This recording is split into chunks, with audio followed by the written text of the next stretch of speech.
Hello, everyone. It's narcscon and Trace Face here to do your Narcissist in the Workplace series.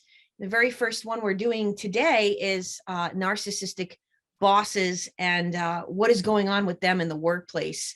And that's the first thing we need to talk about because it is just one of the most, I don't even know the word to use, annoying, difficult. These people are in charge of your paycheck. And when you have a narcissist for a boss, it's just overwhelmingly, you know, you're going to go through a lot of different emotions. And then you have to try and figure out, do I stay at this place? Do I leave? What do I do? How do I handle a narcissistic boss? So Paul and I are going to get into this today for you guys.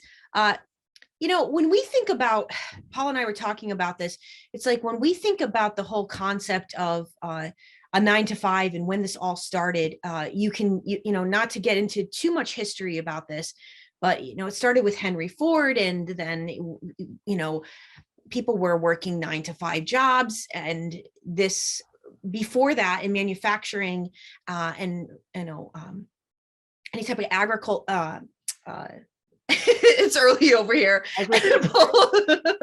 And Paul and I had quite the morning trying to go live.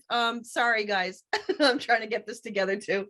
But back in the day when people were working like 10, 12 hours, and we're still seeing this go on to this day.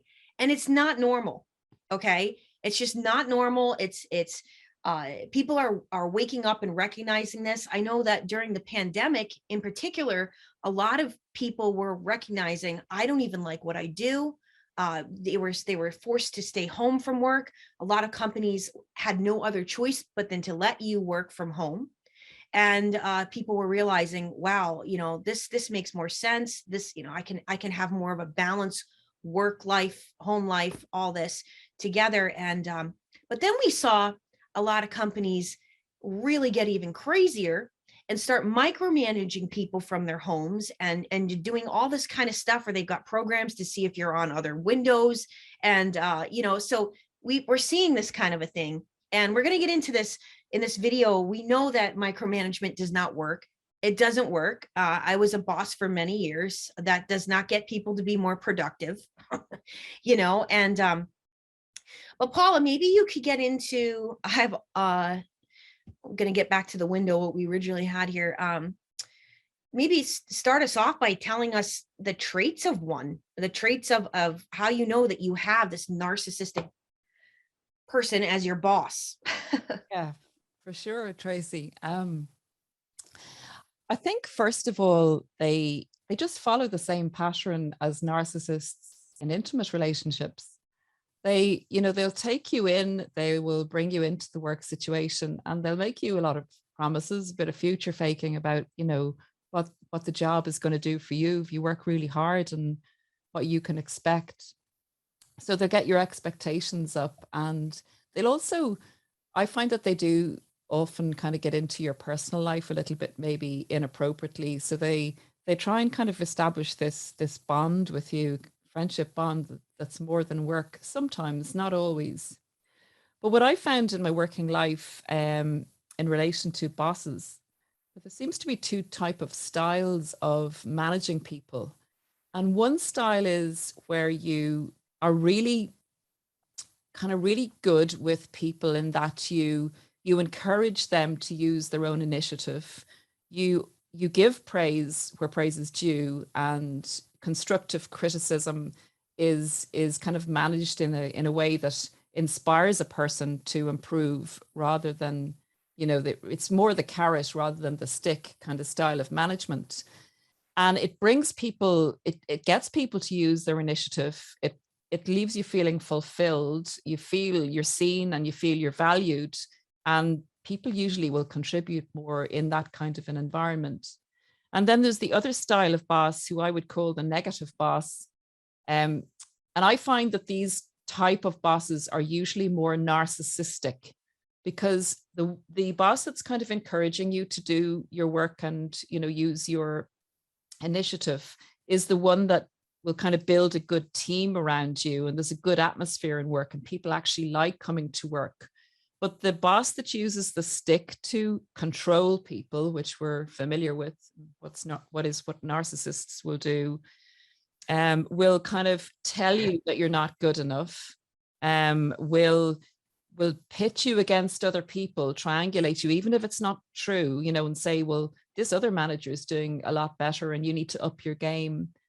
They will rarely praise you, and they will also get you to do more than what your level, your pay level is at. They'll get you to do their work on top of your own, and they'll keep pushing those boundaries out, again, like what narcissists will do in intimate relationships. You find, just as you said earlier, Trace, you know, when you find that you're working longer hours, you're doing more than you should be doing, and you're not getting credit for it. So this credit will be taken, you know, to the next level, to their boss, and the work will be presented as their own, and they will tend to steal people's ideas. So yeah, they do. They steal your ideas. They also have no boundaries. So you're going to find that they're texting you, calling you all hours of the night, morning, when days that you're not working. They'll bother you specifically when you're on a vacation, just to ruin your vacation because you're on vacation and they have to be working.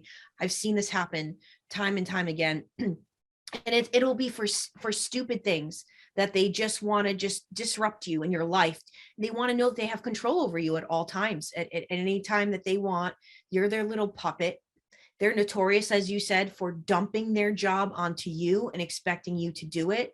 They'll keep you out of board meetings if you're working for them, so that you can't tell the board members what you're doing and what you're working on, because they're taking credit for your work. Right. And we see this. And another thing that you and I talked about is how they're going to make sure that they catch you in the hallway and tell you something, or that they call you on the phone. They don't want anything documented because they're always up to something. Okay. So you're going to notice this, you guys, that this is what they do. And this is why we're about to tell you how to overcome this and what you need to do when you have somebody doing these types of things. Yeah. So that's kind of the traits. And then I was going to get into a little bit, some of the things, because obviously the first time you're meeting this person is particularly most likely going to be on your first interview. Okay. Unless it's, sometimes the structure within a company can be different, but 9 times out of 10, the person you would be working for is going to want to be the one that interviews you. So some things I noticed, I don't know about you, Paula, but some of the things I noticed, now I look back at the narcissists I work for, how they were in an interview. You might hear them start to say things about their own staff to you in the interview. Especially if you were coming in as a management position to work underneath them. But sometimes they just can't help it anyways, and they're going to talk smack about the people that they're working around. They're going to say things like, well, we got to clean up this place, and this person's a this, and that person doesn't do that. And or you'll even see them rolling their eyes, like somebody would come in the interview and they leave and they're going like this. These are red flags, you guys. Okay. So if they're talking about people that they're working around every day, or that work for them, or maybe that they even work for, and they're telling you right away that they're this, that, the other thing, red flag. The interview, guys, you want to make sure on an interview, to try to prevent working for these people, you're going to want to ask a lot of questions when it's time for you to ask questions at the end. And you're going to want to ask certain questions like, how long do you think the training will last for? Who will train me? What's your management style? What do you expect out of your employees? These types of questions are going to engage them so that you can understand how they think, and you can sort of catch any type of negativity, as you're saying, because they are negative people. They're incredibly negative people, but of course, in the beginning, they're going to put on this show, right? Paula, they put on a show. Big time. And Trace as well, if you ask them, you ask them those type of questions like what's the management style or what do you expect? If you kind of take over the control of the interview, they're not going to like that at all. So that's absolutely right. That's a great diagnosis tool or diagnostic tool to know how they react to that question. Because if they're normal and they're going to be a great boss, they're not going to have a problem with that being Exactly. acceptable. Yeah, and also they might give you very frank answers because they're not going to get into that with you, because the whole thing is surprise, once you're like 2 weeks into it, you realize who you're working for. So they're not even going to want to get into that with you. They're going to give you very frank or like very very quick answers to something like that, right?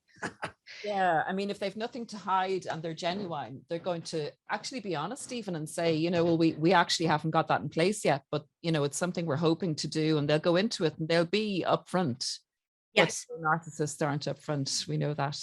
So it's Yeah.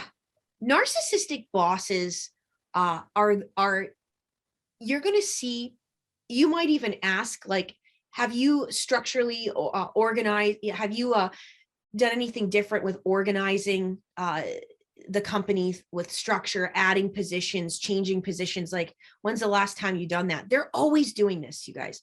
Narcissistic bosses are continuously like, they're going to do this now. 2 months later, nope, now we're going to add this position. Now we're going to change this person over to here, there, the next place. Oh, nope, now I'm going to have you go down today and work out of this office. It's constant because they don't have it together. They're the most am I right? They're the most disorganized people you're ever going to work for in your life. And you're going to see this disarray all around the office. Yeah, disorganized, yeah, or lazy. Some of them can be incredibly organized because they need to control the scenario, but oftentimes they will just slither or slide by, in the workplace because they get everyone else to do the work for them. So there's always, they don't actually do the work. They're lazy. So it does look like they have no organization, but they're manipulating, and they know the general, I find they know the general kind of thing of what's going on because they have everybody doing their job for them, if that makes sense. Yeah, 100%. And you're going to see this. Well, what do you think, Paula, are some of the ways that you can manage this when you know now, okay, the jig is up, the mask is off, this person is starting to make my life miserable. I know what they are. I know what they're doing. Also, we didn't even get into, you're going to see, to sort of know that you have these people around you, you're going to see they love to pit people against one another. They are constantly talking about people when they're not present in the room. They'll make you think that, you're their friend, and they're going to tell you about somebody's work performance or how they're not doing good. And they might even be in another department, or maybe you have to work with this person, and it's like they want to make you feel like you're in on it. But mark our words, they're going to do the same thing that they're doing with that person to you when you're not present in the room. They're notorious for this. They love to pit people against one another.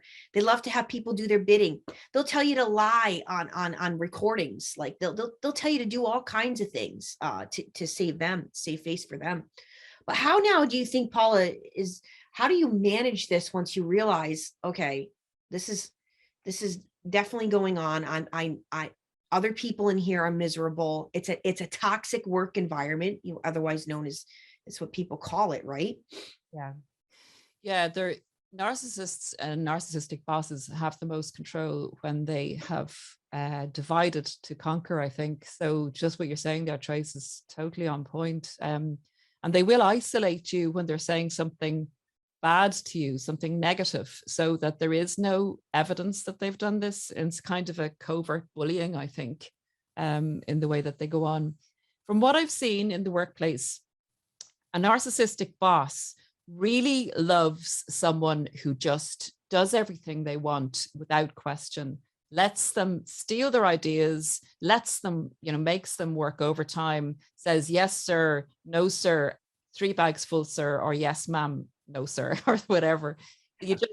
They're the type of people, and I suppose we describe those type of people, and like we've all been at some stage, maybe kind of a bit doormatish. You just you lose your identity and you become a tool of the narcissist.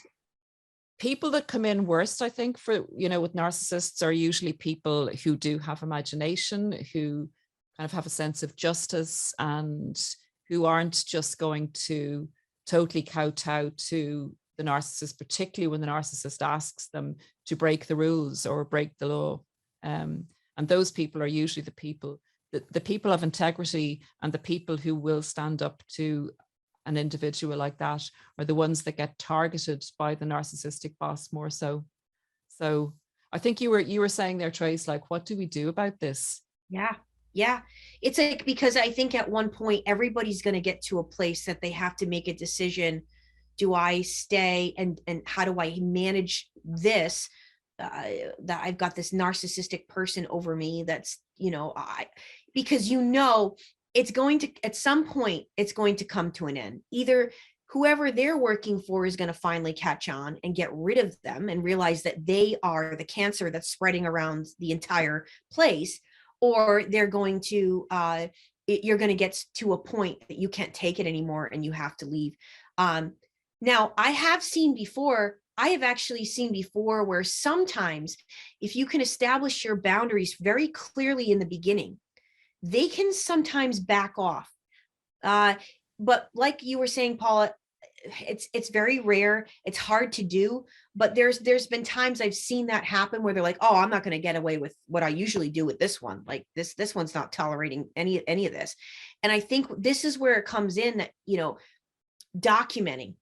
documenting things. If they get you in the hallway and they say, hey, Paula, I need you to do this, that, and the other thing. And you're like, okay, well, I've got all these other things that you asked me to do today. You want to go back to your office and hit them with an email and say, just so I'm clear, so it doesn't look like you're documenting this, but sometimes they're going to catch on that you are. And sometimes they know, oh crap, this person's smart. They're documenting everything. And you want to repeat what they just said to you. You just caught me in the hallway and said you wanted me to do A, B, C, D, E, F, G, but I already had all the other things you asked me to get done. How do you want me to prioritize this? And then see, this catches them off guard. And yeah, a lot of times if they're really, really hateful people, they are going to make your life miserable when you start doing this, and they're going to start targeting you. They're going to start doing sitting you down every 30 days to tell you everything that you're doing wrong. And and then what they're doing. Exactly what they're up to, right? And I think it gets to a point, like we're saying, you have to figure out, what am I going to do here? I know,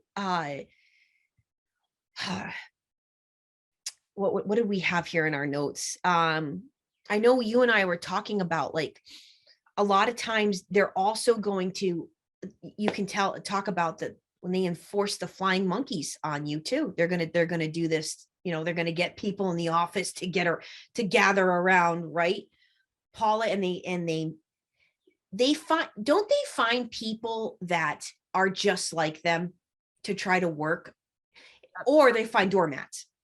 Yeah, absolutely. I think that they can identify very quickly who's going to be like no trouble and the doormat type of employee, or like an employee who just needs to survive, who is aware. This is what we were coming to, like, in relation to how to handle a narcissistic boss. Okay, so you're in a work environment and you're trying to decide how to handle. You've recognized that this boss is really difficult to work for and is giving you a really hard time. So I guess the first thing you need to do is decide, how badly do I need this job? How badly do I need it? What type of work is it? Is this something that's going to be essential for me? Because you are going to suffer mentally and you're going to suffer stress, no matter how you handle it. So talking about surviving it, if you need to survive it, and minimizing the impact on you, I think would probably be the next thing we could talk about. Is that okay with you, Trace? Yeah, absolutely. Okay, so what you said about documenting, and I love the way I've actually done that in jobs, what you've said, you know, when a boss is giving you too many things to do. So how do you appropriately address that? And you've said you go back and you send the email saying, just to clarify that this is exactly, you know, this is what you wanted me to do, and this is what I'm doing. So then you've the documentation there if you ever do need to bring a case against them or whatever, you know, you need evidence. The other thing to do is, and you know, we were talking about this before we started in relation to a narcissistic boss will often get you to do the work and then they will steal your ideas and they will present it to their manager or whatever as their own in its entirety, and will talk to you about it as if it's their idea. Yeah. This is extremely soul destroying and frustrating. And when it actually happens to you, it's very hard to keep your emotions in check because your sense of injustice, you know, kind of really rises. And you've been dealing with this obnoxious individual, and then they go and try and strip your identity from you in the workplace. So the way to handle that, if you need to manage, and I know we discussed this and we were kind of laughing about it, but it's far from funny, but we were saying the narcissistic boss steals your idea, you let them steal your idea, then you praise them for the idea as if it was their own idea. And that's the way you manage to not come under fire and be able to stay in a workplace that's toxic like that until you can manage to extricate yourself from it. That would be one strategy. Yep.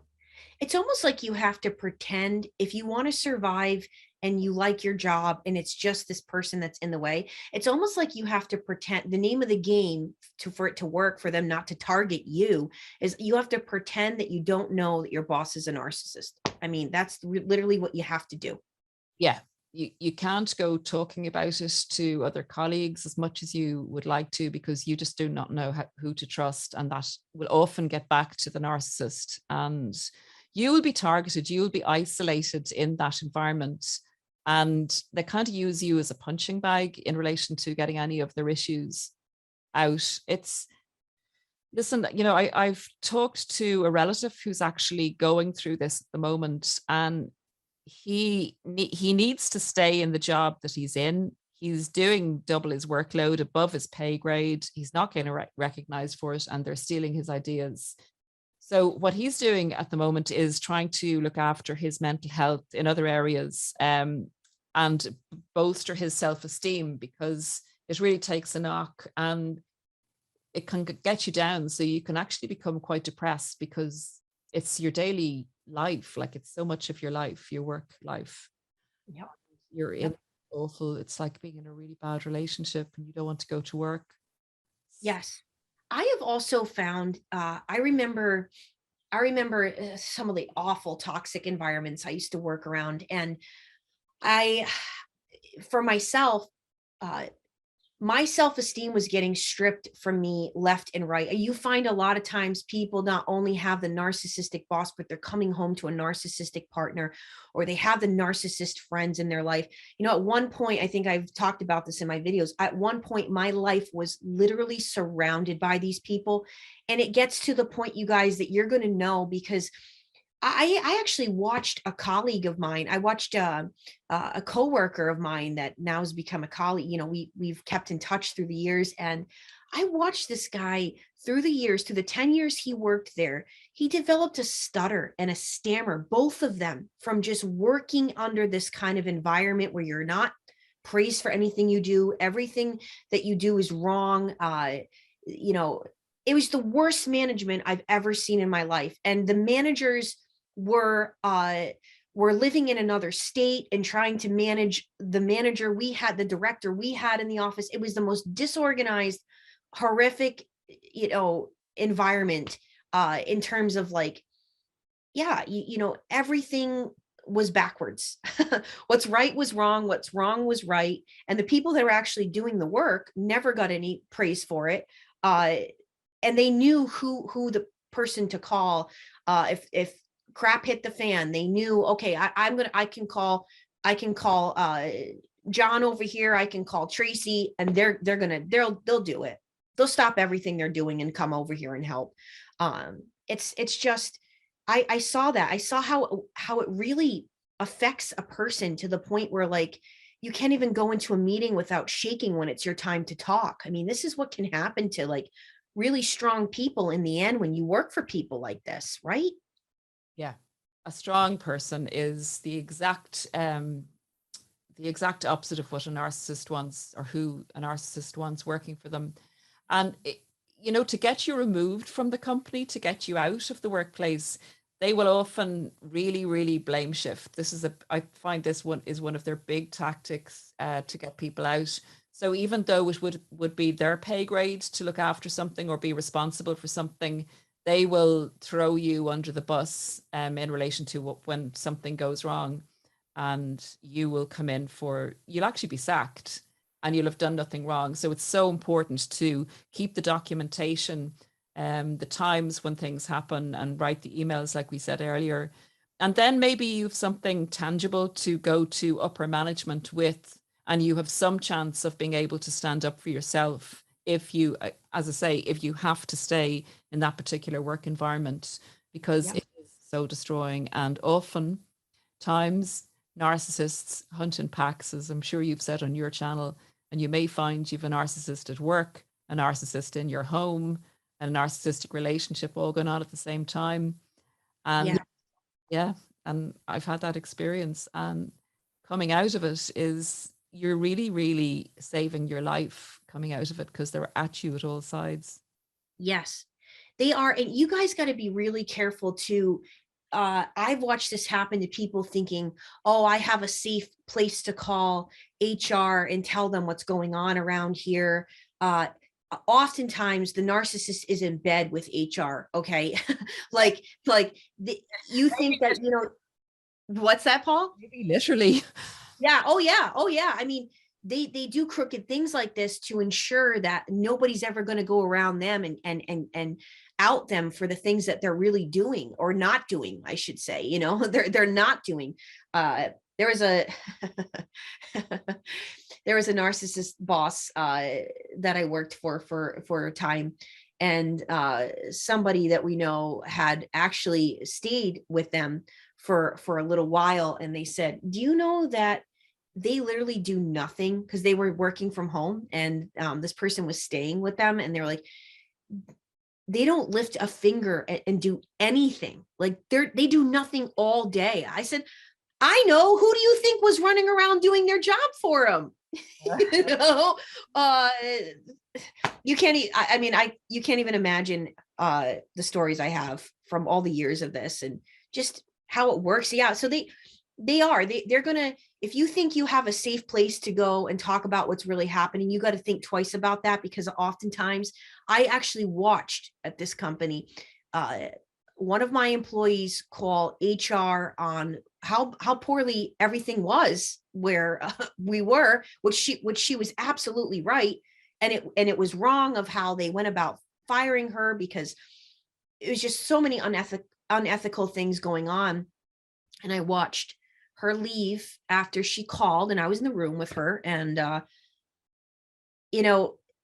the HR didn't know I was sitting in the room. I forget how this went, but I just remember her calling back my director and laughing on the phone about it, like right there in front of me. I watched the whole thing go down, and it was just like, that's awful. Like that's supposed to be somebody's like exit interview.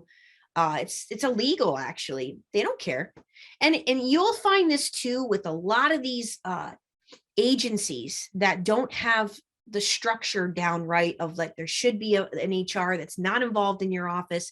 They're not in bed together. You'll see a lot of this with religious organizations, religious nonprofits. You're going to go through the bishop and the monsignor, and it's like, there's no HR. Like it's like, it's ridiculous. And we were talking to Paula, about the communal, how these communal narcs take these positions off the get-go, right? Yeah, and we were saying like that they kind of hide in costume. So what you perceive, like they can be in the church, they can be on YouTube. Yeah. They can, they get into a position of responsibility, and they look like they're doing good stuff, and you expect that from the position that they're in. But they specifically go there because it's like, it's a mask. It's like putting, you know, they don't have to put on their invisible mask. They put on the clothing of the mask or whatever, the role. They hide behind roles. And what you expect from that role isn't what's actually going on. So they're able to operate in disguise. Yeah. It's really disturbing and disgusting because oftentimes they're going to find jobs and they're going to pick populations that are very vulnerable so that they can look like the hero. They're such a nice person doing all these nice things for people. Yeah. And I know I was telling you about a recent experience I had there, and it's so disappointing when when you look up to someone and they are in that role, and sometimes they can actually be helping people as well, and genuinely. So without kind of giving too much information away, because this happened in our community and I don't want to do anything to destroy this community. I mean, we have narcissists on YouTube and they're declaring that they're narcissists, and they're helping, empathic people and normal people to recover from narcissistic abuse. And in a way, I have to say that I admire them for being honest about who they are. At least they're kind of upfront about it. Yeah. You also have people who are genuinely helping people, but you don't realize the person behind the mask because they're presenting themselves as a good person and being all for us in the community. And it's not the case. So I was telling you before we came on, Trace, that I did this content about 9 months ago, and I like to use analogies in my YouTube videos as ways of explaining things. I find them a great way to explain things, and people really get the point with it. Yeah. I had this, what I thought was quite a unique, unusual analogy, and I still think it is. It was about shoes, and it was about when the narcissist, people would say to me in coaching, like, the narcissist, how can they just walk away and so easily forget you? And I thought that would be a good topic to do a video on. And do they forget you? They wanted to know. So I thought long and hard about it, and I came up with a shoe analogy, and shoes in boxes, and that the narcissist always will remember that they have those shoes, but they've kind of put them in their wardrobe and shelved them. So I don't look at videos now on YouTube on narcissists because I kind of feel like I know everything. And I'm sure you're the same. Like, what else is there to know? We've been here, and our clients are telling us all this information. So this is about copying an idea. So I just happened to be in the car driving with Remy, and I just saw this interesting title of a hero of mine who's on YouTube who really helped me initially. And I pressed the play button, and lo and behold, he started to, and halfway through the video, started talking about a shoe analogy in the exact same context of my video. And I couldn't believe it. I really was gobsmacked. And he actually said, it's a good analogy, but he never gave credit. He kind of took it as his own, and he got loads of praise about the analogy. So that's what a narcissist will do, or it's narcissistic anyway. You can't diagnose anyone, to actually steal another person's idea and have the entitlement to do that. And then I did leave a comment just saying, hi, I'd love to talk to you about this. Did you watch my video by any chance? That was deleted immediately. So there wasn't any accountability there. When we are saying, we're kind of on here and we're talking to our community about what to do and how to do it. My God, when it happens to you again, when it's fresh and it actually happens to you, and that because now you can see the person behind the mask, and even though they're helping, and I still admire the fact that they're helping. I now know personally, no one else does, unless there's anyone here that can identify who it is, and you. Yeah. That's what that person did, and that's who they are. Yeah. If you ever pay attention to narcissists, they're either going to be really over the top and dramatic in their facial expressions and their mouth. They're always it's like they'll do things and say things for shock value. Their body language is all over the place. They look crazy, angry, right? Or you got the ones that are just like they're like right up in the thing, and there's like no facial expressions, and they don't really smile or laugh, and it's just kind of like they're just kind of like robotic. And I really pay attention to this. I really do pay attention to this. And so for those of you that are under the hands of one of these people, really start to pay attention to who they are, like their body language, their facial expressions, how they present themselves. Do they have a personality, of a fart, or or do they have a personality that's like really over the top? And you're getting, you guys might be getting a lot of information, or, you might even, as you were saying, Paula, you might even at first really look up to your boss. I remember a few of them I did, until all of a sudden I saw them fly off the handle and start hollering at employees. And I said to myself, anyone that can raise their voice, it's 2022, and start yelling at their employees, like, you cannot handle your job. You cannot handle yourself. Like, you should not be in this position to manage people if you're screaming and hollering at them all day. This stuff still goes on. And I mean, it's really hard to get representation if you wanted to fight this. I don't even know. It depends on what state, at least in the United States, it depends on what state you live in. If you were to record them, you could get in trouble for recording them, or, you could use that against them in a court of law. But it's downright. Oh, go ahead, Paula. Yeah, and sometimes you have to make a decision about how much you want to fight, or how much you want to expose a person, and the consequences of that to yourself. Yeah. I think it's something to think about, because it's going to be very stressful, and you're going to come in for a lot of flack doing it. I suppose you could say it's like a whistleblower, maybe, if you want to do that, to take that on. Sometimes we need to, I think, for our own our conscience and our self-preservation, as our belief in who we are. So we need to fight. Yeah. We need to do it from a very cold perspective. I think we need to put our emotions to the side with this, because remember, when you're fighting a narcissist, that's what they will use to destabilize you. 100%. You're going to notice that it's time to really start thinking about this when you're starting to go into work and you're feeling completely unmotivated. And this might be a job that you initially took on because you really cared about the job. You really cared about the work you were doing, right?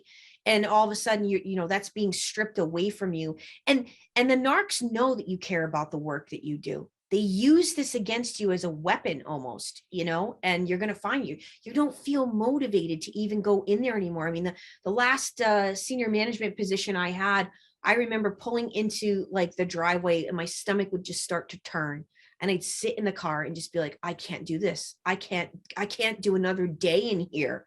It gets to that point, right? And you're not sleeping. You're going over scenarios in your head and the injustice of it. And at some point you have to lay that down and decide whether, how you go forward with it. And if you're going to fight, you need a lot of support. You need to be really looking after yourself, because it's a big toll on your mental health. But if none of us stand up and fight, then these creatures, so I call them sometimes, because there's a lot of evil. They do a lot of evil stuff to a lot of people, and they destroy people. If we don't hold people accountable, not that we're like perfect or anything, we're kind of saying, yeah, oh yeah, these bad people out here, and that we're great. But if we don't try to be good and try to have our society as a place where our children are going to grow up and have some kind of moral values, and these people who are just looking out for themselves, all they want is gain. And the bosses that pretend like that they're, something that they're not, and that they're doing this for the sake of the company or the team or the people, and then in private will isolate you and get you on your own and put you through hell. Mm-hmm. And the torture sometimes, I think, Trace, have you found this is, and people will say to me, No one else knows this is going on. And am I being crazy thinking that this is actually, happening? I think that they did this on purpose. Say even left a door open. And see, if I say that to someone, they'll think, oh dear, Paula's something wrong, she's Isn't it? stressed maybe. But in actual fact, the narcissist has done that on purpose and only you will know that they've done that. Yeah. And that's mental torture. Yes. Yes. This last person I worked for, I mean, I think for anyone that's watching my channel for a long time, you remember the day I walked out of there and I was laughing all the way home. I was giggling, thinking about them scrambling because he never paid attention to anything I was doing. He didn't know where I kept things. He didn't know where things were recorded. He didn't know how to use the programs, nothing. And I was like, this is what he gets. This is exactly what he's going to get after the 2 years he put me through pure hell and torture. He successfully got 9 women, okay, to leave. 9 women. Either he fired them or they left on their own. And this was in the 2 years I was there. He did so much damage, and the person above him was so behind him. See, narcissists have to stand by their narcissism. I hired this person, so therefore I have to be right because I made a great decision when I hired him. So it's got to be all of you. I mean, how can you successfully sit up in your chair and think to yourself, wow, 9 people have left, like they must all really stink. You know what I mean? And he did his damage. He did his damage, I believe, in 3 years. He was I found out a year later he left. They probably all figured out, by then it was way too late. And the organization went poof, like there's like nobody left there. Like their entire they had an entire counseling sector of the company done. It just everything. He successfully destroyed that place in the 3 years he was there to nothing, to ashes. And that's what they do. Yeah. And then when the damage is done, they hop to the next job, and I remember I saw his, how did this go? I saw his basically his resume on LinkedIn, because it had all the places he had worked when I first initially went to go into that interview. And I said, wow, he's kind of a job jumper. He didn't stay at jobs for very long. And I thought to myself, now that doesn't always mean that somebody's a narc, but with him, it certainly did. I mean, it showed that he can't commit. And now we know exactly what he did. I found out that the place he worked before he was there with me, they called him his nickname was the White Devil. I don't know why they called him that. I think primarily it was a city in Connecticut, and I think the majority of the employees were Black. I think that's why they called him the White Devil. But to call somebody a devil, yeah. That this is what they do. They're going to put people through hell. They enjoy it. This guy in particular, he would go home to his family, and I saw him be like the top-notch father to his kids and to the wife. And, I don't know if he secretly would abuse her and use her as a punching bag. Who knows? But you would have thought this person had it all together until we realized what we were dealing with. I mean, he was that covert. Yeah. I mean, a lot of them will take their frustrations out in the workplace and then will be, great at home. And then the opposite happen. They'll take it out at home. They'll be perfect in the workplace or come across as, quiet and happy and all this, and they'll take it out on their spouse at home. Actually, a few subscribers wrote into me, and one of the letters is just coming to mind now. It was this lady, and she'd moved to a new place, a new country, and she was really looking forward to a new job. It was everything she'd hoped and dreamed for. And she said that this person who had been in the company 30 years used to walk up. Now, I heard your video about the person who came up behind someone and was farting on them. Oh my God, and just unbelievable. But Oh, by the way, guys that are watching this, she got fired last week, everyone. She got fired for farting in the office. Can't make this up. But I said it the other day on the video in the beginning before it got cut off, because my friend called me and it cut the beginning of the video off. But I did tell people, but it didn't come through in the recording. But anyway, I thought I would share that, guys. The farter is gone. But go ahead, Paula, you were saying. Because I mean, I suppose there's nothing written in the HR rules about that. You know, be quite unusual. Farting being a reason to give a verbal warning. But anyway, yeah, so I was in fits. Terrible for someone to have to go through that. But I was really, it was quite humorous.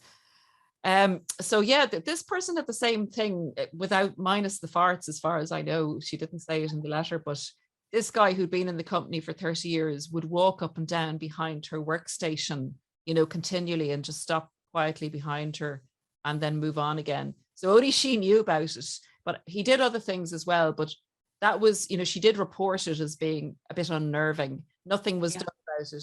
So she guessed, well, he's been here 30 years. I'm just new. And she decided to leave, even though it was her dream job. Yeah. This is what I mean. And I'm convinced, because we're gonna do more on this series. We're gonna talk about what to do when you have them in the workplace as your coworkers, and how we're gonna get into, like, your coworkers are not your friends, guys. Okay, we're gonna get into that in the next one. But yeah, I mean, I'm convinced no matter where you go, I mean, look at all the different industries I've worked in. The last 3 restaurants I had a waitress at, I was a server at, there was a bunch of them there. There was a bunch of them in the office place. I mean, I've had a lot of different jobs. I've worked for a lot of different people in my lifetime, and looking back, there's gonna be one. And usually if there's one, there's more, and you're gonna have to know how to navigate through this and decide for yourself, like, is it time for me to do my own thing? Is it time for me to branch out is it time for me to start looking at my own skills and see maybe what I could do, so that I don't have to keep going through this, you know? And you'll still find some good managers out there that are fair and that are good, that actually do training on how to manage, are keeping up with that, realizing micromanagement does not work. It's, you know, that actually is going to make people so much more unmotivated when you have a boss that wants to know every time that you do fart, you know. What are you doing? How come you were in the bathroom for 10 minutes? It's like, do you really want to know? Do you really want to know that? I'll tell you. It involves my monthly cycle. Would you like to hear about it? No, but you know, I mean, these people, they'll go to the lengths to make you feel uncomfortable. And once they know that you are starting to feel uncomfortable, like you said, you're starting to catch on to what they are, they enjoy this. The real evil ones truly enjoy it. I know, big time. And if they can get you on your own, and if they can get you to cry, that is like exceller, like honey drips on their tongue. Yep. It's awful. It's unbelievable, but that's what they get off on. They feel empowered by that. Yeah. And I don't know about you, but I spent way too many of those days crying. And it's hard. Then you're sitting there going, what do I really want to do? It starts to really, I believe these people come into our lives again, just as an intimate relationship to make you grow, because you're going to start to have those hard conversations with yourself. Do I really want to be in this industry? Do I even like what I'm doing? What is it about it I still like? Maybe I could start, you know, interviewing other places. And, you know, this is what I'm going to give you guys the advice too, because for many of you that don't know, I also was a recruiter for almost 14 years, helping people find jobs. So always, in my humble opinion, go on interviews. Always, even if you really love your job and somebody happens to contact you on LinkedIn and says, hey, I see that you've had this experience, would you come? This is how you're going to stay relevant. And this is how you're going to know, like, if crap were to hit the fan tomorrow at my company and say my boss I really love left and this new clown comes on in, at least you're networking, you're constantly getting more connections in your life, right? So because these people could be resources for you, that you never know that one day, you guys are working together or you're starting a business together, right? I mean, you True. never know. That's a fantastic point. To make if you have to stay to manage your narcissistic boss, by using some of the techniques that we said, and then to look at the upside of it. I was actually reading in a book there this morning. Now I can't quote it per se, but I think it's a quote by Milton, one of those poets, and he said something like, "The mind is a place that can make heaven of hell, or make hell into heaven."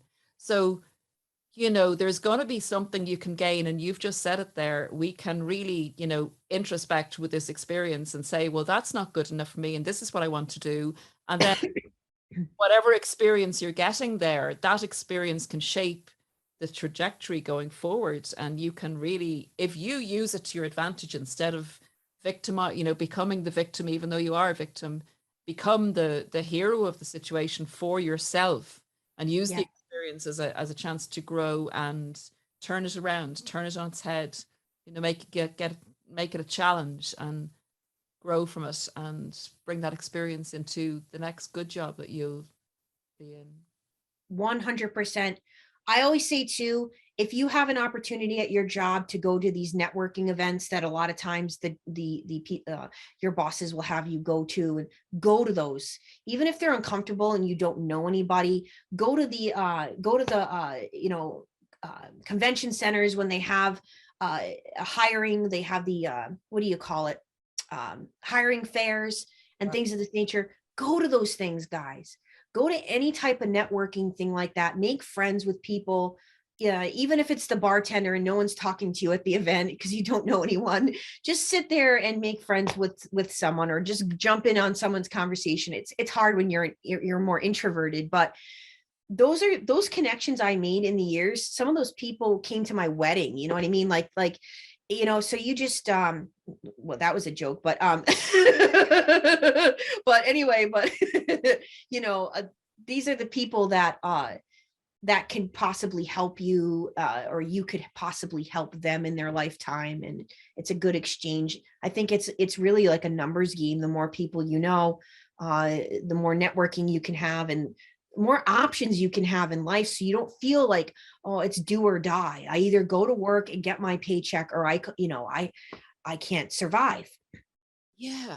And one other thing I was just thinking about there as you were saying that, Trace, is that, we're looking at the positives and things. A lot of people do see what the narcissist is doing. And sometimes you think, well, you're not getting recognized and the narcissist is taking credit and stuff. Some people do, and they're keeping that at the back of their mind, and they will, stand up for you at some stage. So yeah, so keep positive and make the most of the situation, and network, like you said, and let people know the real you, because there are still good people out there. It's not full of narcissists. Yeah, 100%. That's exactly it. I know some people right now, they're like, wow, I got to get my pension, and I need a retirement. And for some people that works for them. They want to go into a job and they don't want to take it home. They want to have their set hours, and that makes sense. But you got to ask yourself, do I have other skills and talents that I could think outside the box and use? Let me You guys could go on informational interviews with anyone. Literally, most people love to talk about themselves, you guys. They love to talk about themselves. So if you were to contact, you say you were into fashion, like Chris that was on my channel. He could contact people in fashion design and ask for an informational interview via Zoom or the phone, and pick their brain apart. How did you get here? What this is how you guys can do things like this, and be in a job that you never even dreamed of, by doing things like this and talking to people that actually have done it. So start to think outside the box and think to yourself, what would make sense for me? This is not fulfilling me. I know I have more to myself than this. Yeah. Well, I know we've certainly I think we've got into it with this one, Paula. What do you think? You do. Uh,